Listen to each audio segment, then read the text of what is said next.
Como os decía, los viernes hay una primera sesión que llamamos magistral, como la que hemos tenido esta mañana, magnífica. La segunda parte, antes de entrar en la parte de maquetas y en la parte del cierre de lo que es la semana presencial, tenemos una sesión que intentamos que incorpore aspectos de prospectiva y de algunos sectores tecnológicos, pero fundamentalmente dirigidos a que tengáis una imagen de futuro, de qué perspectivas, qué tecnologías, en un horizonte suficientemente lejano. Es decir, que en algunos sectores, por ejemplo en aeroespacial, pues ya la perspectiva es típicamente de 2050. En otros sectores pues estamos hablando de 2030. Este es el caso de la sesión que tenemos ahora. Es una sesión que me resulta especialmente gratificante porque la vais a tener con Juan Jiménez, que es una persona de la casa, una persona que dentro de la casa participó desde el inicio, primero en el proyecto y luego en toda la aventura de los Observatorio de Prospectiva Tecnológica Industrial, OPTI, y que ha participado personalmente en el informe, en el documento sobre el que va a apoyar su presentación, que es el de Smart Cities. Estamos hablando de algo que va a permitir o que debe permitir a la sociedad beneficiarse de los desarrollos tecnológicos, etcétera, que se están produciendo de una manera tangible, no discreta, esporádica, digamos no visible, sino que se pueda visualizar de una manera suficientemente holística. Os dejo sin más con Juan. Muchas gracias. Bueno, hola a todos. Ya la parte de presentarme un poco me la ha ahorrado Félix. Efectivamente, yo trabajo aquí en el área de investigación de OI y me pidió Félix que colaborara dando una charla sobre Smart Cities para este programa.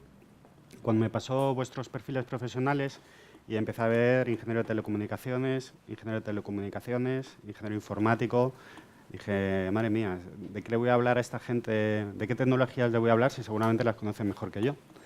Entonces, el inicio de mi carrera profesional o a lo que me dediqué antes de entrar en el observatorio es al urbanismo, al planeamiento general urbanístico. Así que este tema mezcla muy bien las dos partes de mis intereses y de mi vida profesional, y dado que este es un máster de innovación, lo que pensé es daros unas herramientas conceptuales que os permitan entender las relaciones dentro de la ciudad, hablar un poco de en qué campos se está innovando más y luego hacer un guiño a los desarrollos de software abierto, extrayendo unas ideas de esa filosofía que pues, son aplicables para la innovación en general.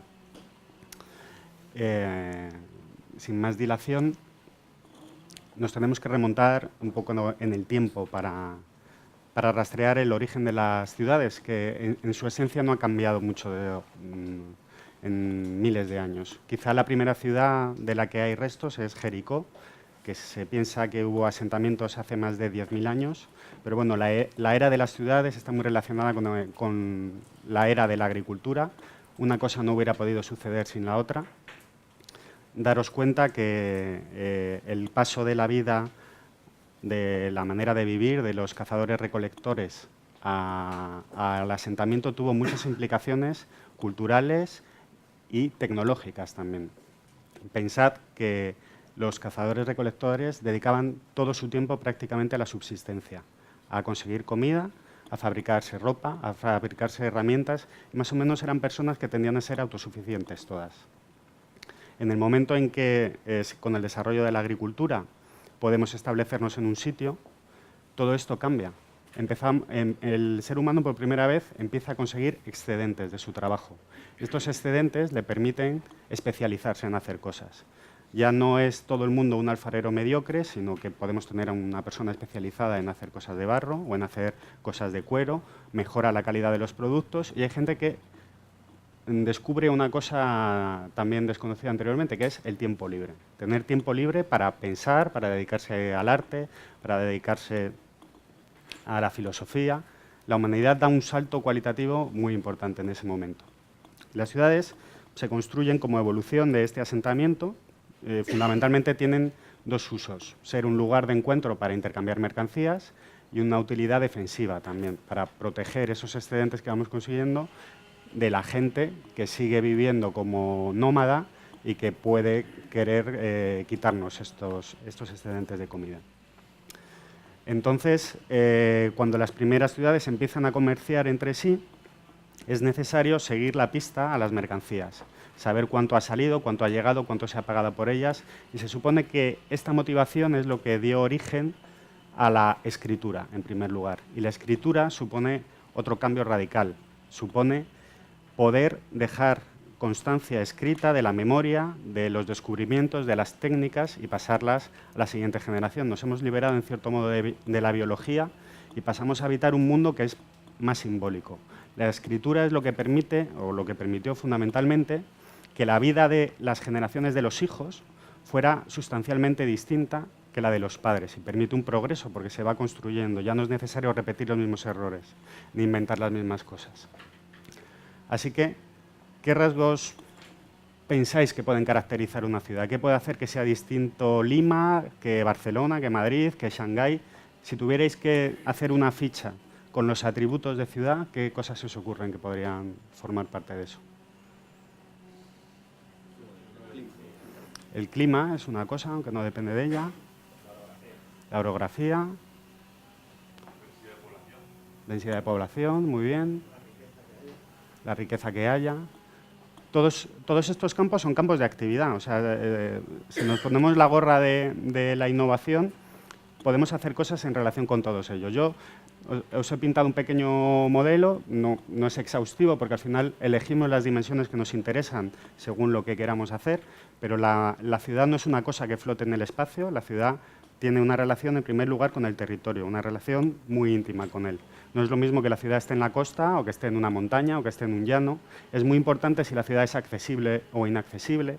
Si la ciudad es inaccesible podrá tener ventajas defensivas a lo mejor, pero si la ciudad está bien comunicada probablemente pueda formar parte de una ruta comercial y permitir una actividad económica mucho más potente.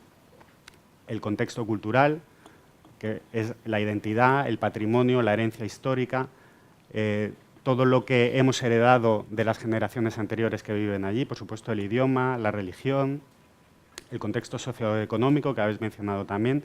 Fundamentalmente, ¿a qué se dedica la ciudad? ¿Está especializada en algo? ¿Es una ciudad industrial? ¿Es una ciudad agrícola? ¿Es una ciudad diversa en cuanto a actividades económicas? ¿La demografía?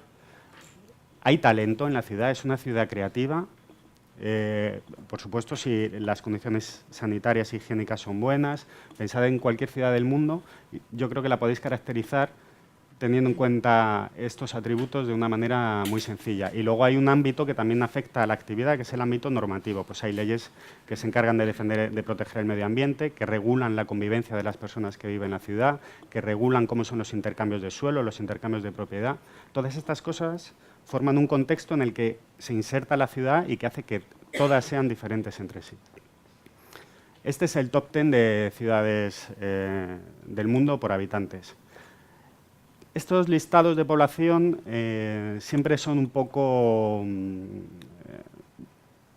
fuente de discusión porque no hay una metodología clara y definida, porque es difícil separar la ciudad de su área de influencia, pero bueno, para lo que me interesa contaros, vamos a asumir que estos son realmente los habitantes de cada una de esas áreas urbanas. Podéis ver que el área metropolitana de Tokio tiene casi 32,5 millones de habitantes. Y esta es una pregunta que cabe hacerse. ¿Puede una ciudad con tantísima población no tener cierta cantidad de inteligencia? Si pensamos en la inteligencia como se caracteriza en el ámbito de la cibernética, por ejemplo, pues la inteligencia se dice que un sistema es inteligente si es capaz de cambiar su comportamiento de acuerdo a lo que percibe del medio, a la información y a los datos que percibe del medio. Obviamente, para poder gestionar una ciudad de este tamaño, la ciudad tiene que ser capaz de reaccionar a lo que ocurre. Entonces, ¿por qué empezamos a hablar de ciudades concretamente inteligentes? ¿Qué es lo que ha cambiado en este contexto? ¿Qué pensáis que aporta el paradigma SMART a la ciudad? ¿Con qué lo relacionaríais? Adaptarse a problemas que van surgiendo. Ahorro de costes. Las comunicaciones de todo tipo. Llevar un control de los datos. De los datos. Sí, de las oportunidades que puedan surgir en cualquier ámbito. Ajá.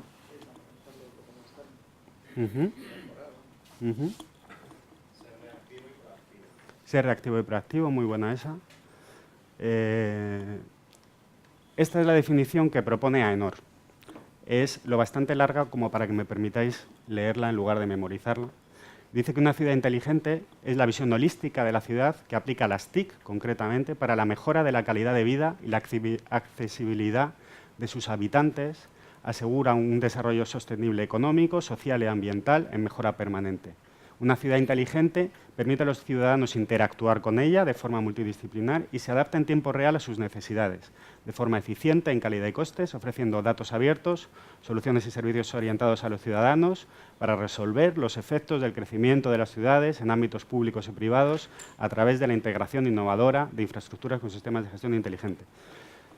Bueno, más que una definición es casi un manifiesto, pero bueno, como habéis visto, he resaltado palabras que yo supuse que me ibais a proponer cuando os preguntara y veis que habéis acertado bastante. Por resumir esto y por simplificarlo, lo que ofrece el paradigma SMART desde mi punto de vista es la posibilidad de interactuar con la ciudad, la posibilidad de que la ciudad se adapte en tiempo real a los problemas, casi de manera automática en algunos casos, ofrece datos abiertos, la posibilidad de acceder. Los datos abiertos están muy relacionados con la transparencia, que es algo que veremos que el ciudadano empieza a solicitar cada vez más y que trata específicamente a los ciudadanos como personas.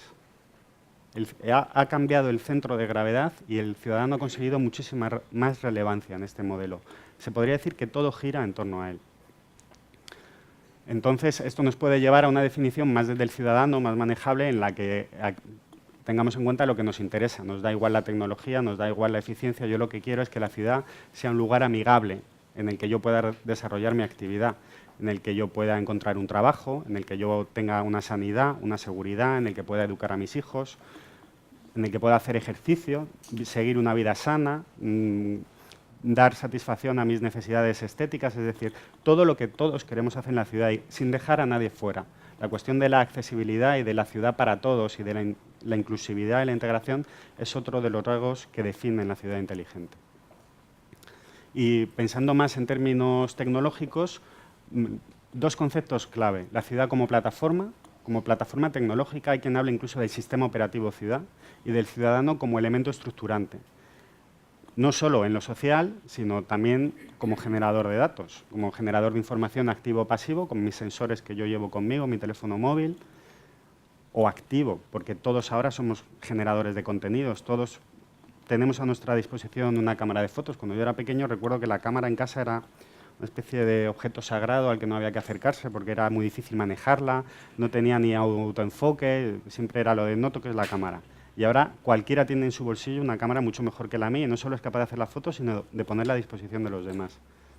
Y luego todo esto nos lleva a ser ciudadanos más informados y más exigentes.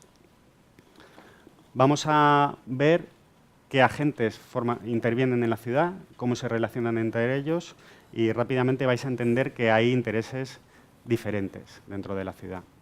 Que eso se ocurre como primer nivel de elementos de lo que podría formar parte de la ciudad, un nivel muy básico, para hacer un análisis funcional de relaciones.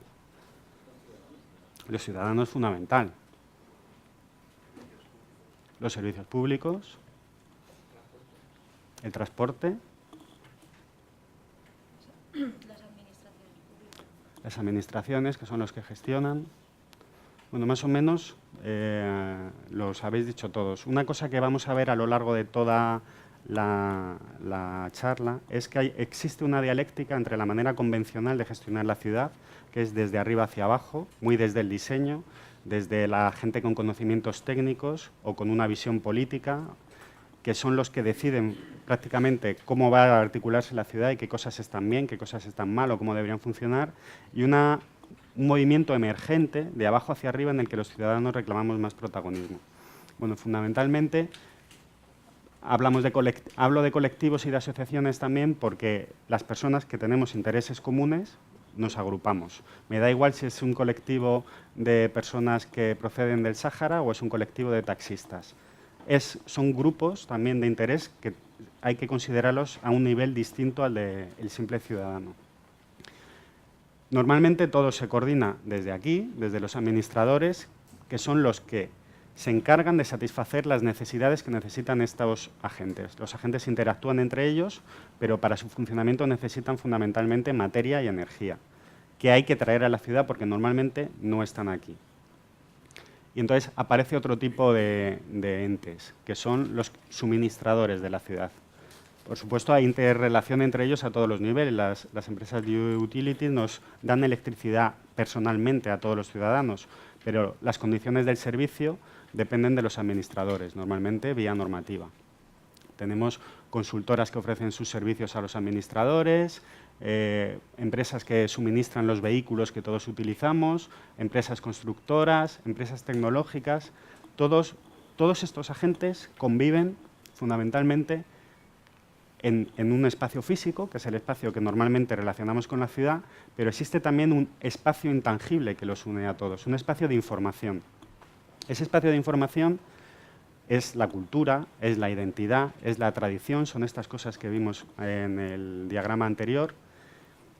Son todas las cosas que no hay que explicarle a nadie que viva en la ciudad, porque se dan por hechas, por el hecho de vivir aquí, probablemente ya las conoces. Y ahora, gracias a la tecnología, hay que añadir una capa más de información, que es la información que generan los sensores. La información pura y dura relacionada con los dispositivos y con los intercambios sociales en la red, porque ya nos relacionamos en otro nivel. La ciudad, uno de los paradigmas de la ciudad mediterránea, por ejemplo, es el uso compartido de los espacios públicos. La plaza, la calle, es un lugar de convivencia. Si alguna vez habéis estado en Los Ángeles, lo conocéis o lo habéis visto, es una ciudad que no está pensada para caminar por ella, para que haya encuentros de personas en la calle. Una de las grandes riquezas del paradigma mediterráneo es que hacemos un uso compartido del espacio y que tenemos ciudades compactas que nos permiten también que con un buen diseño podamos movernos y satisfacer nuestras necesidades sin necesidad, por ejemplo, de tener que coger el coche. Por lo menos anteriormente era así. La ciudad tradicional se construyó sobre este concepto de límite, el interior y el exterior, la protección frente al resto del universo y la interacción controlada con él. Pero la ciudad inteligente diluye extraordinariamente este concepto. Ahora podemos tener un amigo viviendo en Argentina, un amigo viviendo en Tokio. Es casi más limitante el tiempo que el espacio. Yo puedo mandarle un WhatsApp a alguien y no va a tardar en contestarme porque esté muy lejos, sino porque tenemos un uso horario diferente. Esto es otro cambio fundamental.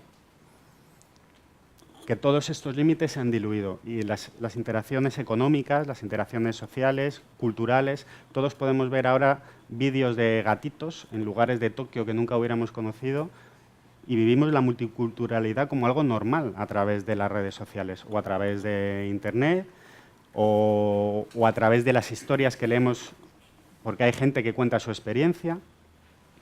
Y también podemos comprar unas zapatillas de deporte en una tienda de Estados Unidos o en una tienda de Asia sin ningún problema. Es decir, todo esto que antes estaba tan íntimamente relacionado con el espacio ha dejado de estarlo. ¿Qué es lo que nos permite este cambio de paradigma? Pues una serie de herramientas que han surgido o que se han desarrollado o han florecido en los últimos años gracias a la mejora de las telecomunicaciones, a la capacidad de procesamiento de los ordenadores y a la velocidad de los procesadores también y a la capacidad de almacenamiento de datos. ¿Qué tipo de herramientas se os ocurre que diríais que son clave para que la ciudad realmente sea inteligente? Una red de comunicación. Ya había red de comunicación antes de este momento, más rápida. Cuando pensáis en ciudades inteligentes, ¿qué se os viene a la cabeza? Sensores, por supuesto. Análisis de datos, efectivamente, no basta con tener sensores, hay que ser capaz de reaccionar ante toda la información que se nos viene encima. Yo he seleccionado estas, en primer lugar, por supuesto, acceso a Internet. Es tan obvio que cuando hice el listado por primera vez no lo puse, porque ya casi que lo damos por hecho. Estamos tan metidos en este entorno. Las técnicas de Big Data que nos permitan hacer un análisis de esta información que hemos recogido de los sensores, el Internet de las cosas, que es lo que permite que los sensores se conecten. El Internet de las cosas, a veces lo llaman Internet cero también, es básicamente que los dispositivos son capaces de presentarse, identificarse y poder intercambiar información entre ellos. Y con esto podemos, desde tener aplicaciones como por ejemplo que una planta nos diga que es el momento de regarla, hasta que cuando perdéis el móvil en casa, yo lo que hago es llamarme por teléfono y que suene. Pues es el fin de perder las gafas, para los que tenemos gafas, por ejemplo, porque ¿dónde las he dejado? Pues a lo mejor las puedo llamar y que suenen o que me digan dónde está. ¿Dónde he aparcado el coche? Pues el coche puede decirme dónde lo he dejado apartado. Hay un montón de aplicaciones, un montón de campo para la innovación relacionado con esto. Y luego, otro tipo de tecnologías que también están evolucionando ahora, como es el procesamiento del lenguaje natural, que nos permite analizar texto, por ejemplo, en Internet. O esto mezclado con el análisis de voz, interpretar texto hablado, lo que nos podría llevar a interactuar con los dispositivos utilizando la voz. Y la mejora de las interfaces naturales, que simplificarán la manera como nos relacionamos, con la que nos relacionamos con los dispositivos. Uno de los cambios que hemos vivido todos es cómo interactuamos ahora con el teléfono móvil, simplemente dibujando simbolitos en una pantalla, cuando anteriormente había que ir tecleando, pasando por un abecedario de 3 letras.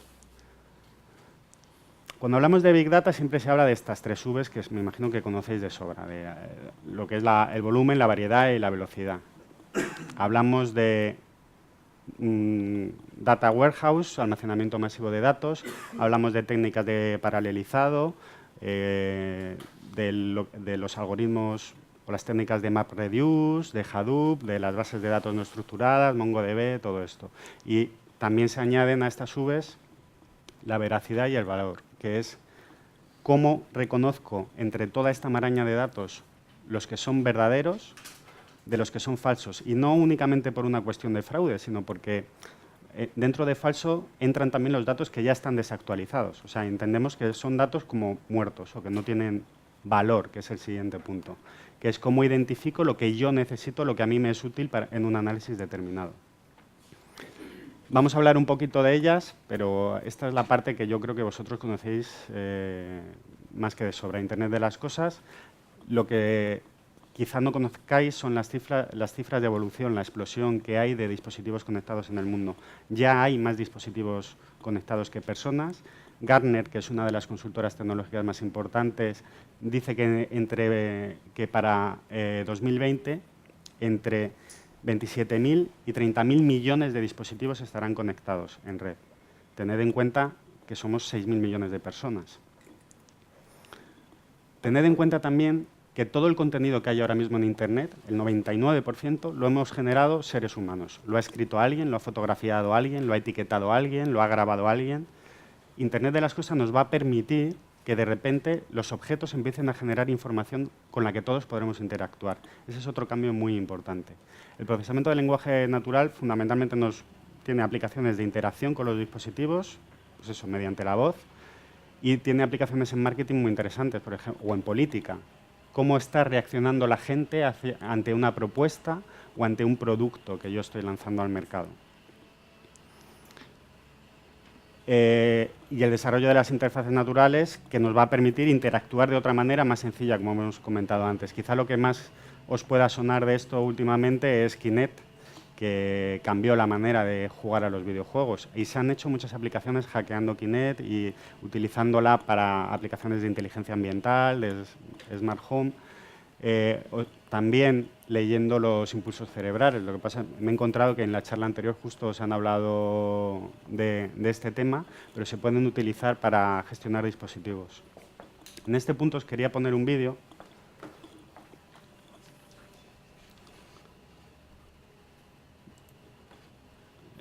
Si lo encuentro.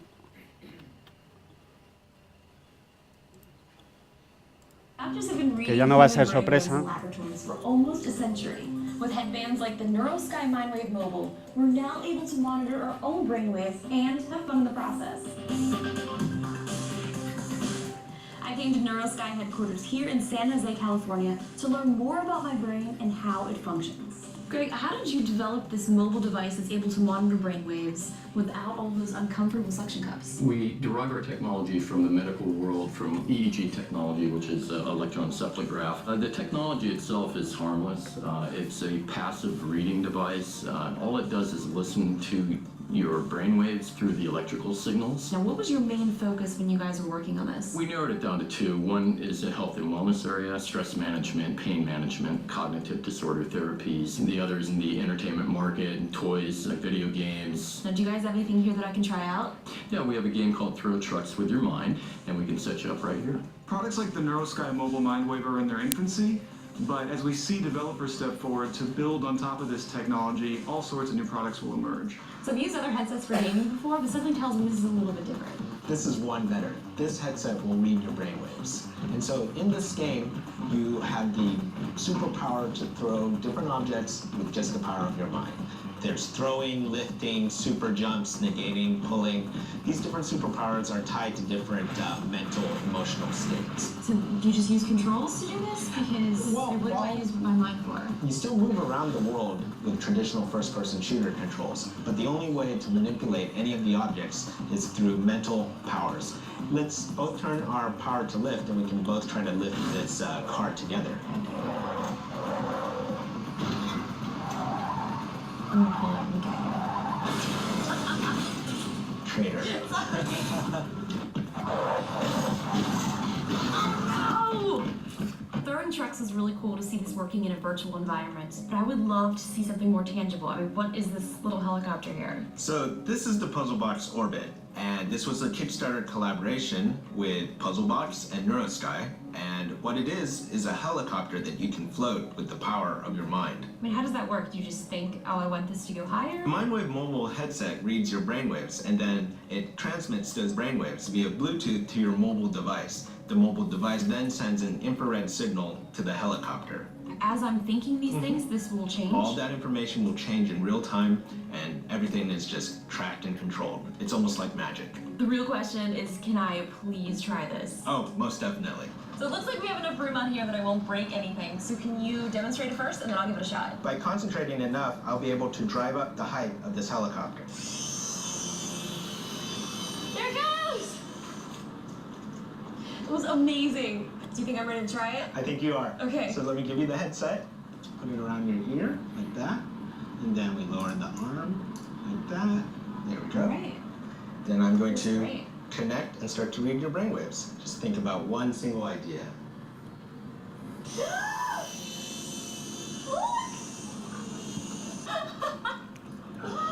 This is awesome! I think we're just starting to enter the world where brainwave, so where EEG signals can be accessed to control what's around you. There are certainly types of patients that could benefit from this type of technology, such as paralyzed patients, patients in locked-in states. While this technology originated in the medical sector, it's become faster, cheaper, smaller, more accurate, and you can imagine a future where it's implanted in a variety of consumer devices. With the technology employed by mobile brainwave monitors, the possibilities are truly endless.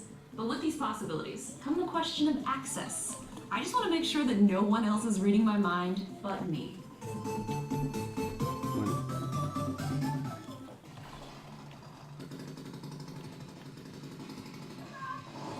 Madre mía.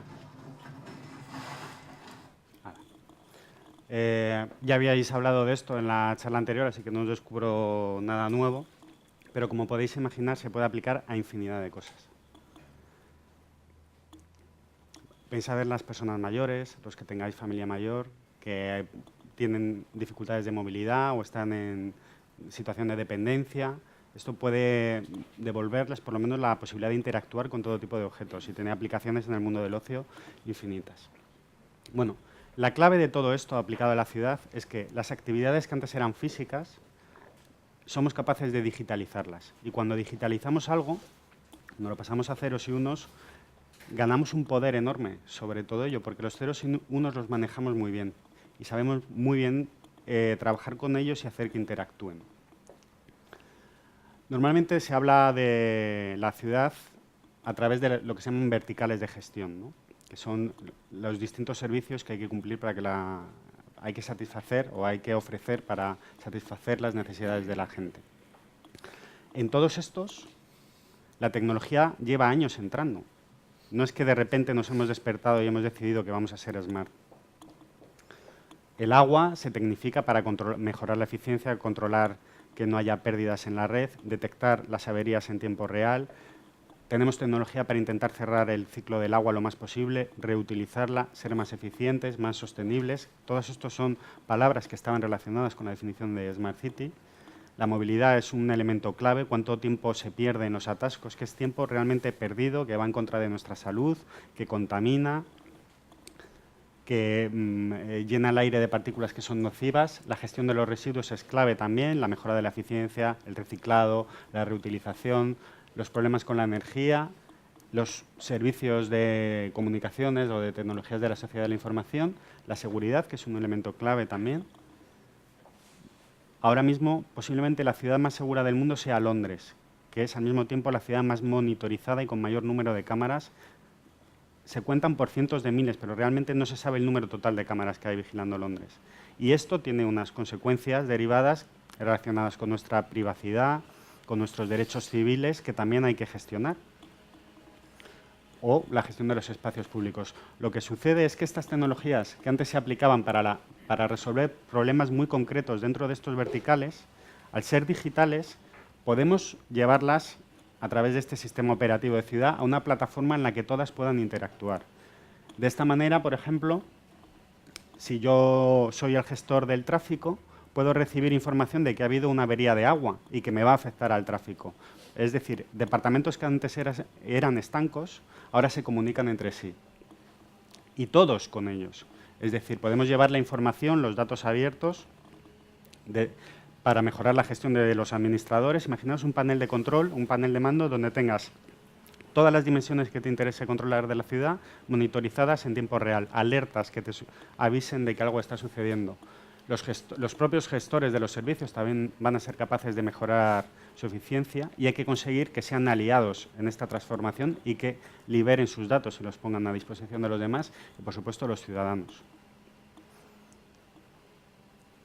Pensad en el problema del tráfico, por ejemplo. Cómo ha habido múltiples intentos de controlarlo en tiempo real, de daros información. Antes lo que se hacía era se ponían unas cámaras, se ponía gente pendiente de un monitor, si había un problema se hacía un informe y a lo mejor cada media hora en la radio te daban un informe del estado del tráfico que tú cuando pasabas por allí la cosa ya no tenía nada que ver con la realidad. Y a alguien se le ha ocurrido que como los ciudadanos ahora somos capaces de generar datos porque tenemos un móvil, sabemos con qué densidad se mueve la gente que está conectada a las torres de comunicación y podemos saber la densidad real del tráfico, que es lo que hace Google, Google y otra gente ahora mismo. Es una manera diferente de resolver un problema y que además no ha partido de los administradores ni de los concejales de movilidad ni nada de esto. Para que la ciudad realmente pueda ser considerada una plataforma, va a haber que integrar muchas tecnologías diferentes. Para mí la palabra clave es integración, interoperabilidad, intercomunicación. No existe todavía y es donde más hay que trabajar. O sea, ya no es un límite tecnológico, es un límite de estándares. No hay un estándar unificado de gestión de la ciudad. Cada sensor, cada aplicación, cada utilidad empaqueta los datos de una manera diferente, con un formato diferente. Hay que construir sistemas de traducción entre unos y otros y esto dificulta esta integración en la plataforma definitiva que todavía no existe. ¿Qué tecnologías habría que integrar? ¿Alguna que no hayamos dicho todavía? Os voy a poner ahora un ejemplo de un proyecto real que lideró Indra hace un par de años con fondos del Ministerio y con fondos europeos, pero a ver si se os ocurre algo, algunas tecnologías más que permitan la interoperabilidad de todo. Es un proyecto que lo que pretendía era que los objetos inteligentes hablaran realmente entre sí y con las personas. ¿No se os ocurre? Bueno, os voy a poner el ejemplo. Se llama Sofía, objetos astutos para aplicaciones inteligentes. Para realizar este proyecto tuvieron que integrar todas estas tecnologías distintas. Internet de las cosas, por supuesto, porque si no, los objetos no saben ni quiénes son ni dónde están. Aplicaciones de realidad aumentada. La realidad aumentada es una manera nueva de interactuar con nuestro entorno. Yo puedo mirar mi móvil y ver etiquetado lo que estoy viendo a través de la cámara en tiempo real. Realidad virtual, que es para aplicaciones inmersivas. Sistemas embebidos, sensórica, Zigbee, que supongo que lo conocéis, que es un protocolo wireless que la característica que tiene es que consume muy poca energía. Datamatrix, que Datamatrix es algo parecido al QR, pero es un desarrollo novedoso, mucho más eficiente, con redundancia de datos, que necesita menos contraste para entenderse bien. Modelos de ontologías. Las ontologías son diccionarios de conceptos que describen un campo de conocimiento. Entonces, se utilizan, por ejemplo, para que cuando una máquina procesa lenguaje natural, entienda o distinga si yo estoy hablando de un ratón mamífero como mamífero roedor o de un ratón como un sistema de controlar mi ordenador. Y esto lo reconoce de manera contextual. El procesamiento del lenguaje natural tiene dos enfoques.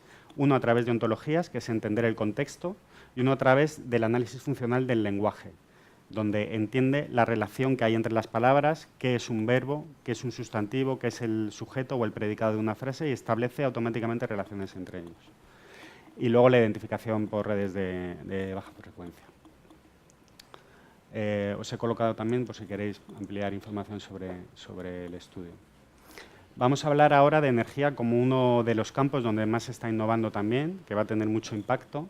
Y me gustaría que pensarais en qué desafíos o en qué retos están relacionados con la innovación en energía y con el hecho de asumir el crecimiento de las ciudades. ¿Dónde veis que puede haber un campo de mejora, dónde van a cambiar las cosas? Iluminación inteligente para mejorar. O incluso que se apague, eso mejorará la eficiencia, sin duda. Autogeneración, sí. Ahí tenemos un problema de un nivel distinto al tecnológico también, un problema de aceptabilidad, pero desde luego es una solución que está a nuestro alcance y que yo creo que en algún momento habrá que aceptar. ¿Algo más? El transporte de la energía, donde actualmente más se pierde. Ajá, sí, sí, por supuesto. ¿Cómo pensáis que las TIC van a colaborar en esto? Una relación entre TIC y energía. Bueno, los contadores inteligentes de ahora que te permiten conocer tu consumo detallado, puedes tarifar diferentes horas y también te permiten a la vez compararte con tus vecinos, para una especie de reto de Claro. Puedes meter gamificación o puedes simplemente hacerte la pregunta ¿por qué? Si mi casa es como la de mi vecino de abajo y tengo 2 hijos igual que mi vecino de abajo, mi consumo es el doble que el de mi vecino de abajo. ¿Qué está haciendo él bien o qué puedo mejorar yo en mi vivienda? Desde luego hay muchísimas aplicaciones, una vez que además agregando los datos de manera conveniente para salvaguardar la privacidad de todo el mundo, podamos empezar a sacar conclusiones a partir de ellos. Los modelos de inferencia, que es con los que se trabaja en Big Data, todavía no sabemos qué cosas nos van a enseñar, porque lo que hacen es hacer aparecer patrones a los que no hubiéramos llegado de una manera deductiva o que nos hubiera costado mucho trabajo llegar. Bueno, yo he seleccionado estos, el cambio climático como primer motivo, porque además está generando, o esperemos que genere una serie de políticas ahora y es un tema crítico.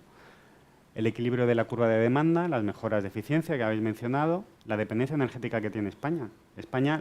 ¿Sabéis cuál es la dependencia energética de España? ¿En qué baremo se mueve? Decide un número. ¿Cuánto has dicho?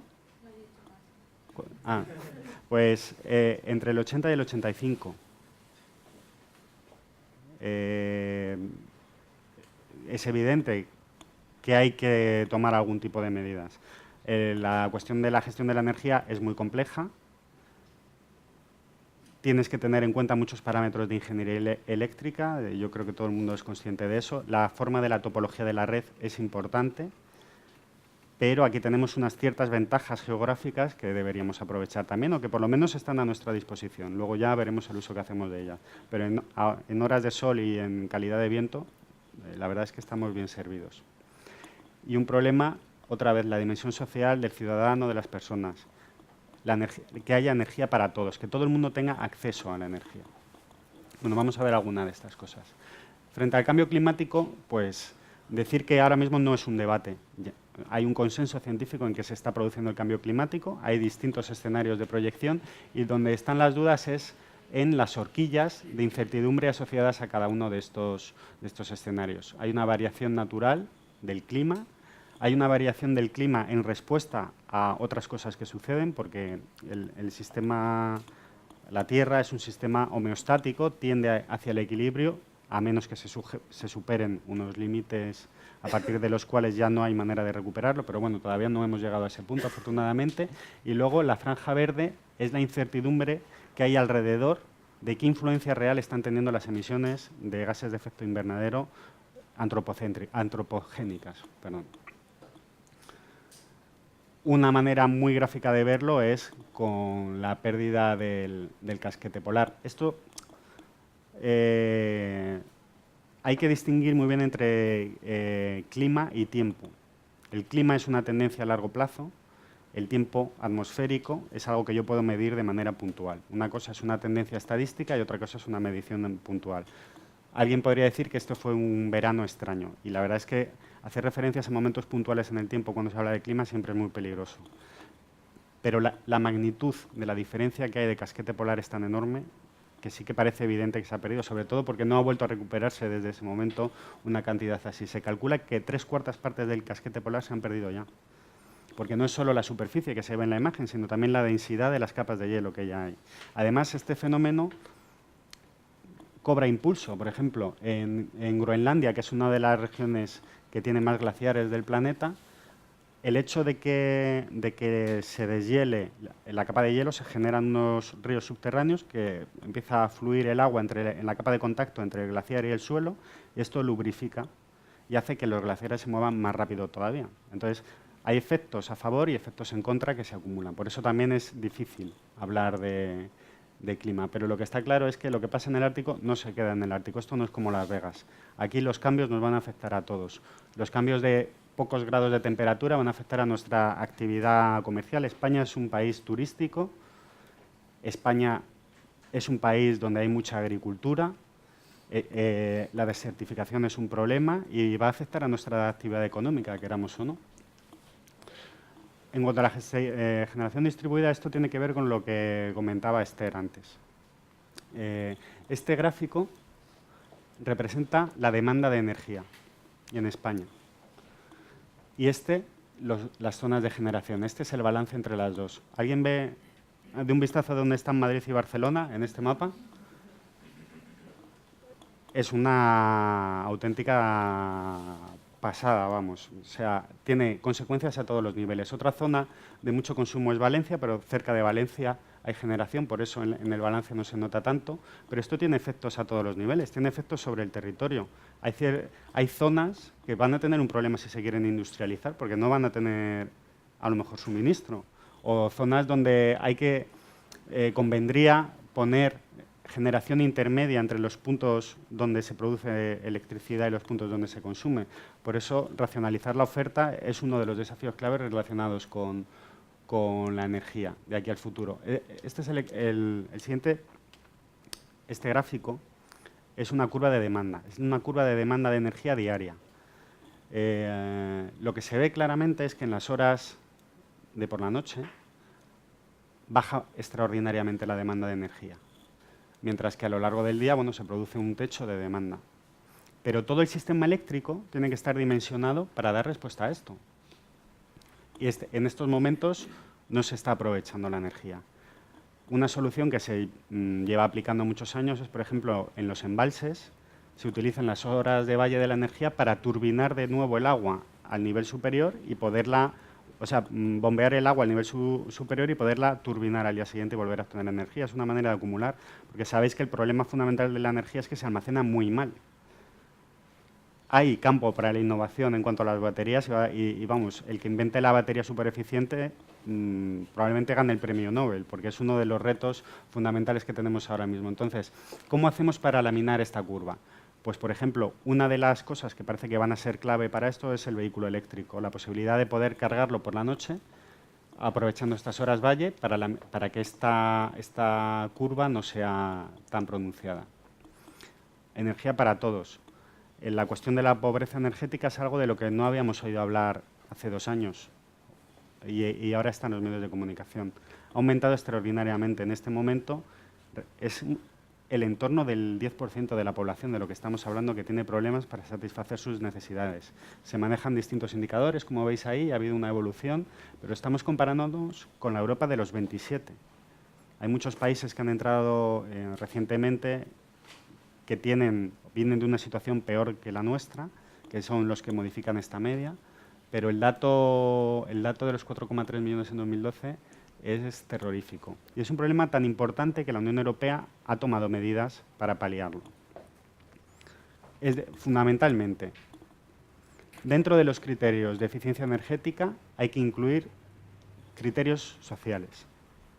Como veis aquí, estas directrices dicen que los Estados tienen la obligación de garantizar que nadie se queda fuera del sistema, por lo menos en momentos críticos, en lo más crudo del invierno. Nadie puede vivir sin tener calefacción. Son cosas puntuales, no está muy desarrollado todavía este tema, porque las directrices europeas se convierten en ley en los Estados miembros, es decir, cada Estado tendrá que articular sus mecanismos, pero está claro que para la Unión Europea es un problema muy grave, donde hay mucho que innovar también. Entonces, como resumen de tendencias relacionadas con la energía, una tiene que ver con el cambio de los usuarios, que pasamos a ser elementos activos del sistema, debido a que estamos más informados, a que podemos contrastar información, lo que tú comentabas antes de los medidores inteligentes. El precio de la energía tradicionalmente es algo fijo y totalmente ajeno a nosotros, bastante místico también en general el tema de la factura, pero ahora mismo la tecnología permitiría, por ejemplo, que yo tuviera un agente inteligente que me cambiara automáticamente mi contrato según estuviera la energía más barata en una compañía o en otra. ¿Por qué no? Ahí, una vez más, encontraríamos otro tipo de dificultades, pero no son tecnológicas, son de otro cariz que habría que gestionar de otra manera. Programas de eficiencia y de gestión activa de la demanda. El sistema de distribución de energía, el tradicional, es pasivo, se basa en ingeniería eléctrica, pero la electrónica y las TIC nos permiten crear un sistema inteligente que reaccione automáticamente ante los cambios. Y fundamentalmente la entrada de las telecomunicaciones pues, son cosas que ya habéis comentado, ¿no? Los medidores inteligentes, la movilidad eléctrica para actuar sobre la curva de demanda, la capacidad de almacenamiento y la gestión distribuida. Yo creo que esto resume bastante bien cuál puede ser el cambio de aquí a futuro, de aquí a unos años, y el campo para la innovación relacionada con la energía. Vamos a hablar un poco de la movilidad. Si analizamos los proyectos que se han presentado para ser subvencionados en la Unión Europea, estos del año 2014, la mayor parte están relacionados con el medio ambiente, con la eficiencia energética, con la contaminación, pero el siguiente grupo más numeroso es el de la movilidad. Es un tema donde se está trabajando muchísimo también, últimamente. ¿Qué retos pensáis que pueden estar relacionados con este problema de la movilidad en las ciudades? ¿Qué problemas hay que resolver? Los atascos, clarísimo. El parking.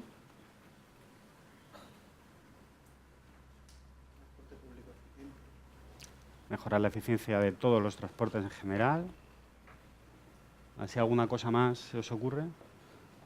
¿Habéis visto como unos muebles extraños que han aparecido con luces verdes y rojas en la ciudad últimamente para alquiler de bicicletas? Bueno. La dimensión de sostenibilidad, una vez más, que está relacionado en todo lo que tenga que ver con la ciudad. La movilidad inclusiva, una vez más, la dimensión del ciudadano, que nadie se quede fuera, que todo el mundo pueda moverse por la ciudad, acudir a una entrevista de trabajo sin problemas, acudir a su trabajo. Los sistemas multimodales. La multimodalidad es la posibilidad de efectuar un viaje cambiando de medio de transporte. Esto permite optimizar los consumos según la distancia, los tramos y las características. Puedo empezar mi viaje en tren y terminarlo en bicicleta, o aplicar este concepto también a las mercancías.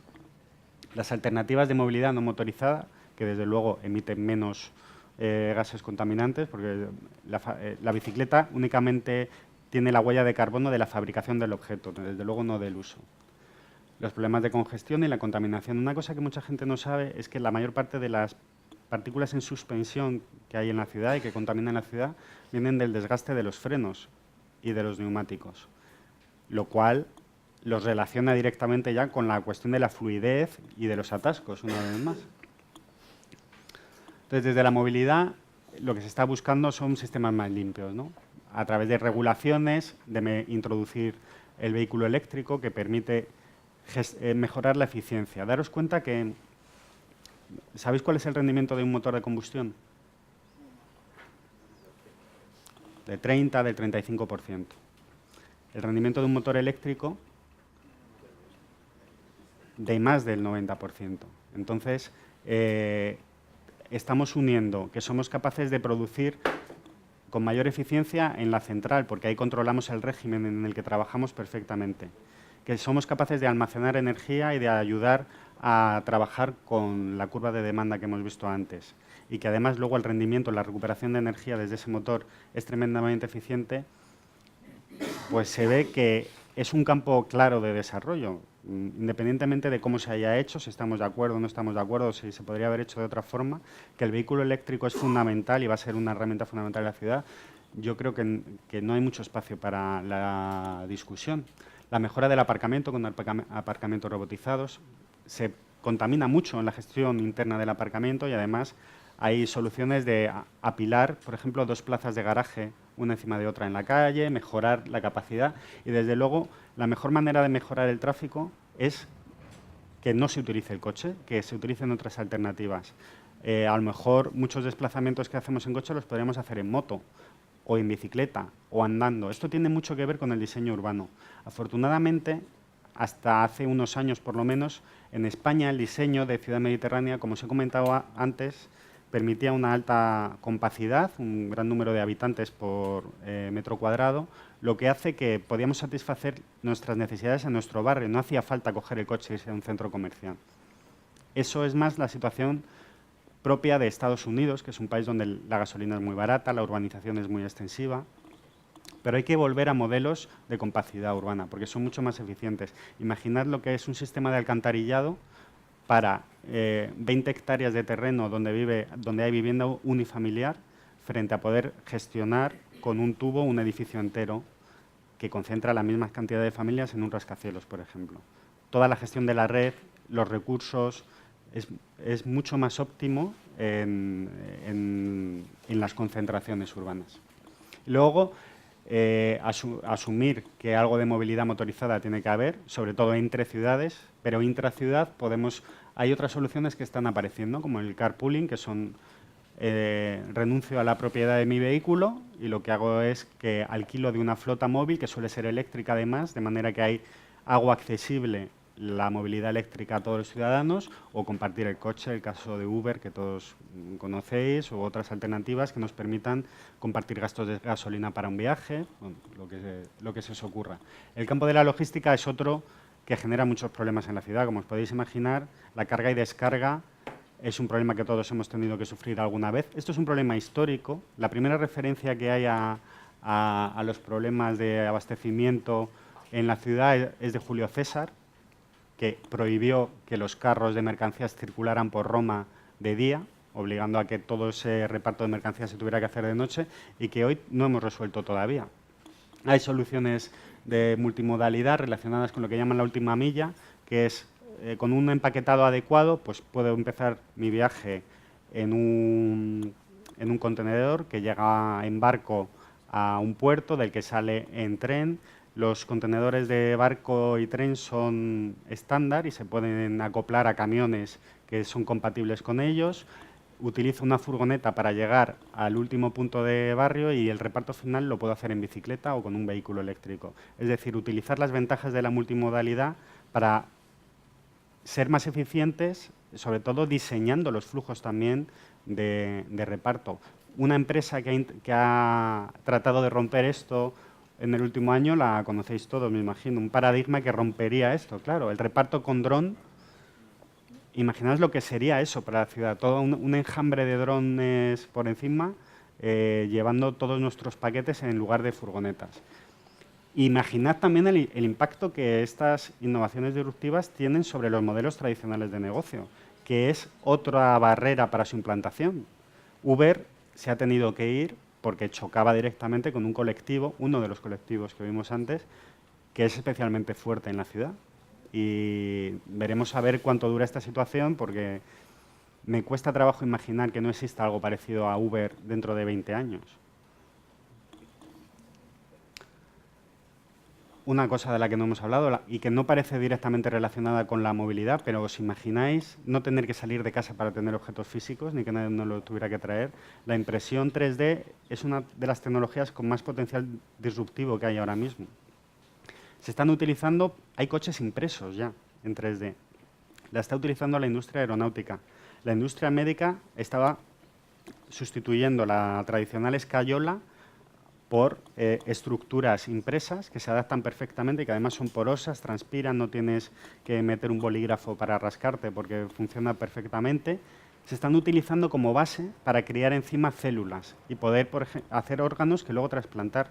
Ya se ha hecho un páncreas con esta tecnología, por ejemplo. No, o imaginad que yo en vez de ir a que Nike lo que me vende son planos de zapatillas. Ya no, me ahorro toda la cadena de distribución, me ahorro tener que tener tiendas, yo compro un diseño, me lo imprimo y lo tengo en casa. Pero es que además podemos tener unos productos básicos que garanticen las necesidades de todo el mundo, simplemente satisfaciendo la necesidad básica.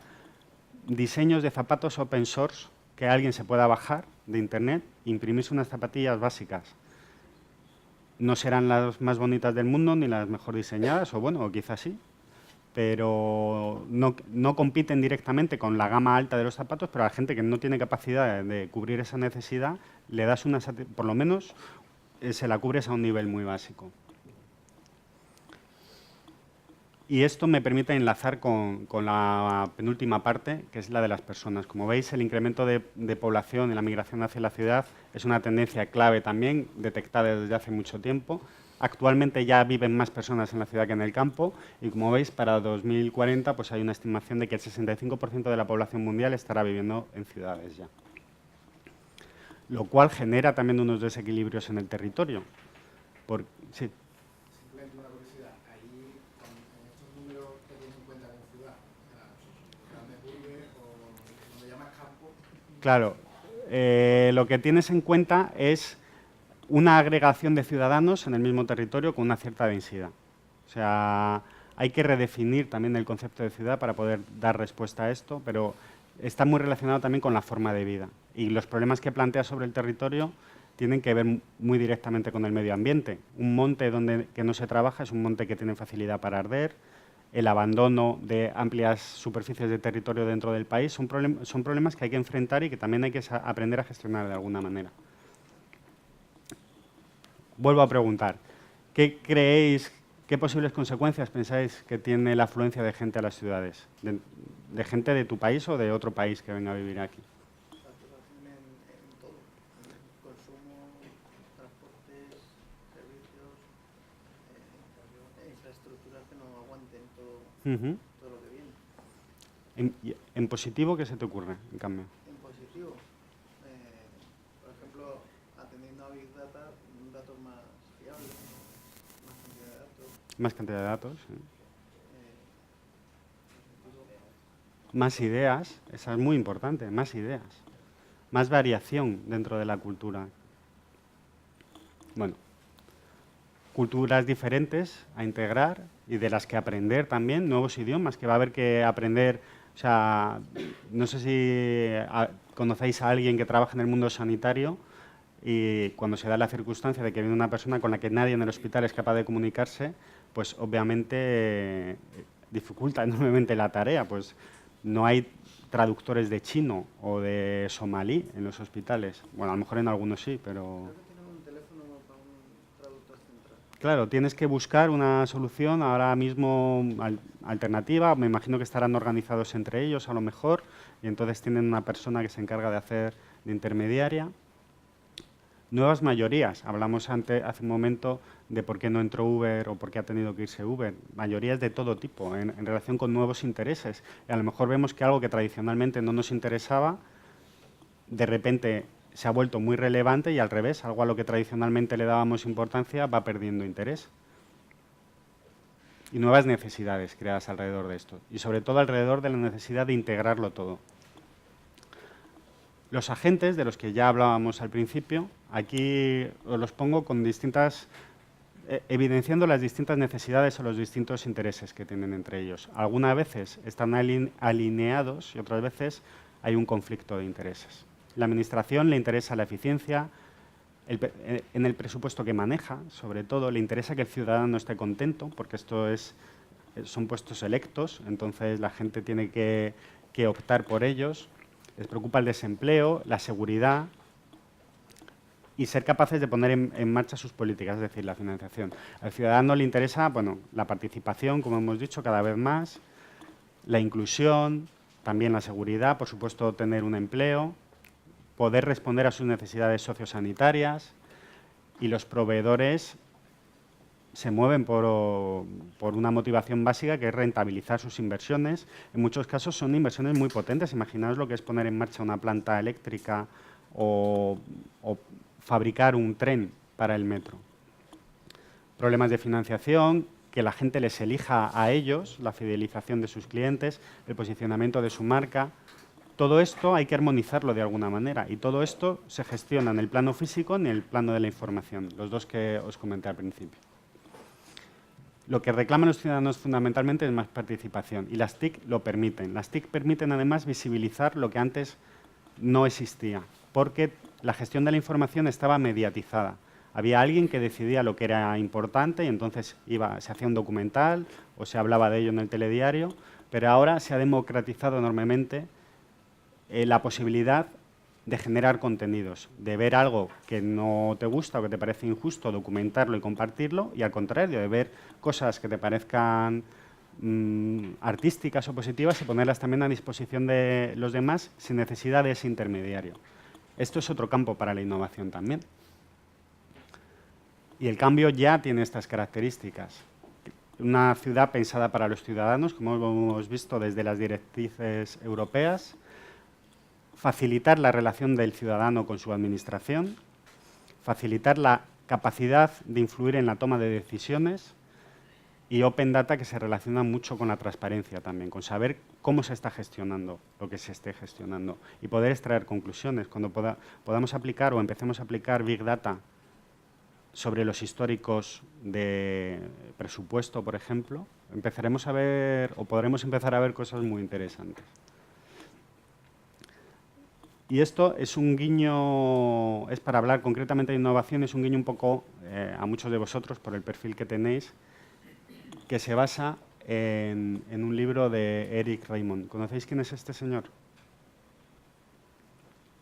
Bueno, este es un hacker de la comunidad hacker entendido como los primeros desarrolladores, los que empezaron a interesarse por el código.